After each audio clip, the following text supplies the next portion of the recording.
guys, good morning and welcome back to my channel. কি খবৰ আপোনালোকৰ? আশা কৰিছো সকলোৰে ভাল। মোৰো ভালে। আজি হৈছে গণেশ পূজা, সেইকাৰণে মই সোনকালে গা চা ধুই ৰেডি হৈ গলো। আৰু ইয়াতে ঘৰতে আমি পাতিম বুলি ভাবিছো সৰুকে, কাৰণ মোৰ বিয়া হোৱাৰ পিছৰ পৰা আমি দুটা সৰুকে ঘৰতে পাতি আহিছো গণেশ পূজা।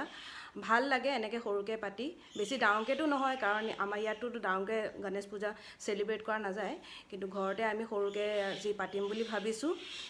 সেইকাৰণে কিছুমান যোগাৰ কৰি আছো, এটা ৰাতিপুৱাৰ পৰা লাগি আছো কিছুমান বস্তু যোগাৰ কৰিবলৈ, কাৰণ এতিয়া পূজা কৰিবলৈ সময় হ'বগে অলপ পিছত। এই প্ৰসাদৰ কাৰণে বুট কেইটামান তিয়াই থৈছো, ৰাতিয়ে তিয়াই থোৱা। ইয়াত অকণমান জহা চাউল তিয়াই থৈছো ক্ষীৰ বনাবলৈ, জহা চাউলৰ ক্ষীৰটো ভাল লাগে খাই। আৰু ইয়াত আটা কেইটামান সানি থৈ দিছো, কাৰণ মই পুৰি বনাম বুলি ভাবিছো, পুৰি আৰু ক্ষীৰ বনাম ভোগ দিবলৈ। সেইটো কাৰণে বৰ্তমান এইকেইটা ৰেডি কৰি থৈছো, আৰু কেইটামান বস্তু ৰেডি কৰিবলৈ আছে, সেয়া কৰি লওঁ। পূজাৰ বস্তু দুটামান ল'বলৈ থাকি গৈছিল, তাকে ল'বলৈ এতিয়া বজাৰলৈ আহিছো, যেনেকৈ ফল মূল আৰু কিবা কিবি সৰু সুৰা বস্তু ল'বলৈ আছিলে।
এতিয়া ভগৱানক ভোগ দিবলৈ পুৰি বনাই আছো, আৰু এইফালে আপোনাৰ আছে পায়স।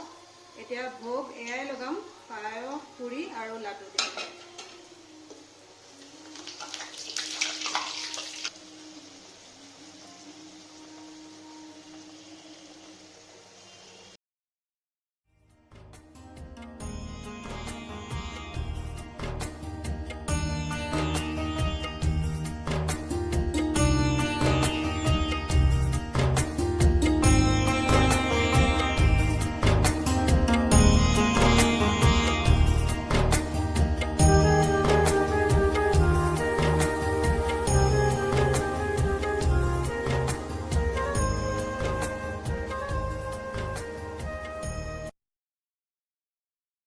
আজি গণেশ চতুৰ্থীৰ স্পেচিয়েল লাঞ্চ দেখুৱাই দিছোঁ কি বনাইছোঁ।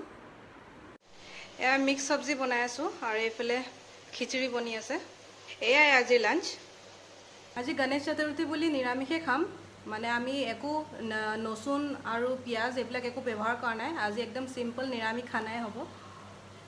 মোৰ ফেভৰেট হয়, যিকোনো পূজা পাতিলে আমি এইটো ঘৰত বনাওঁৱে, আৰু খিচিৰি মিক্স চব্জি আৰু ক্ষীৰটোতো বা পূজাত দিবলৈ আমি ক্ষীৰ বনাওঁৱে।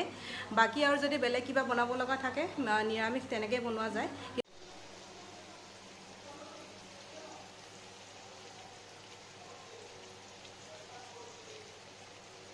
গণেশ চতুৰ্থী বুলি ইয়াতে সিহঁতৰ কলিগ এজনে খিচিৰি খুৱাইছে চবকে, তো তালৈকে যাবলৈ আমি ৰেডি হৈছোঁ।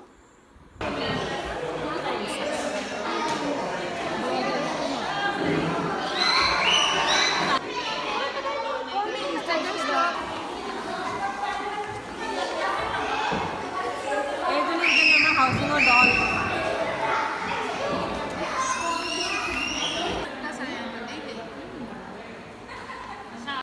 আজি ব্লগটো সিমানতে সামৰিছোঁ। গণেশ চতুৰ্থী আপোনালোকক সকলোলৈ শুভেচ্ছা থাকিল।